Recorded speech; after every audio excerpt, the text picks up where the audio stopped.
ঠান্ডা মাথার মুস্তাফিজের হঠাৎ এভাবে রেগে যাওয়ার কারণ কি জানেন? কারণ হচ্ছে ফিল্ডিংয়ে তাওহিদ হৃদয় এবং পারভেজ হোসেন ইমনের গাফলতি। ইনিংসের 19তম ওভারের ঘটনা ছিল সেটি। মুস্তাফিজুর রহমান নিজের প্রথম বলটা করবেন, কিন্তু হঠাৎ সেখানেই ঘটে যায় বিপত্তি। নেদারল্যান্ডসের ব্যাটার ক্যাচ তুলে দিলে রীতিমতো সহজ ক্যাচ ছিল সেটি, তবে সেখানেই দ্বিধায় পড়ে যায় দুই ফিল্ডার।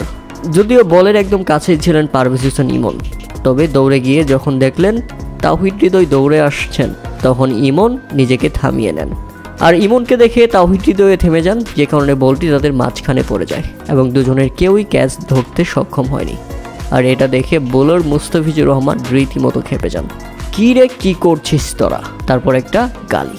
মুস্তাফিজুর এমন রেগে যাওয়ার কারণ হচ্ছে কারণ সহজ একটা ক্যাচকে দুই ফিল্ডার মিলে কঠিন বানিয়ে শেষ পর্যন্ত ধরতে পারেনি। তাই তো মুস্তাফিজুরেরও পাওয়া হয়নি দ্বিতীয় উইকেট। তবে এদিন দারুণ বোলিং করেছেন তাসকিন আহমেদ। 4 ওভার বোলিং করে 28 রান খরচায় তুলে নিয়েছেন 4টি wicket. Saif Hasan part time বলার হিসেবে এসে বোলিং করে তুলে নিয়েছেন 2 উইকেট। শুরুটা করেছিলেন তাসকিন এবং শেষ পর্যন্ত দারুণ বোলিংও করেছেন। তাই তো নেদারল্যান্ডসকে অল্প রানেই আটকে দিয়েছে বাংলাদেশ। এবার দেখার বিষয় ব্যাটসম্যানরা কেমন পারফরমেন্স করেন।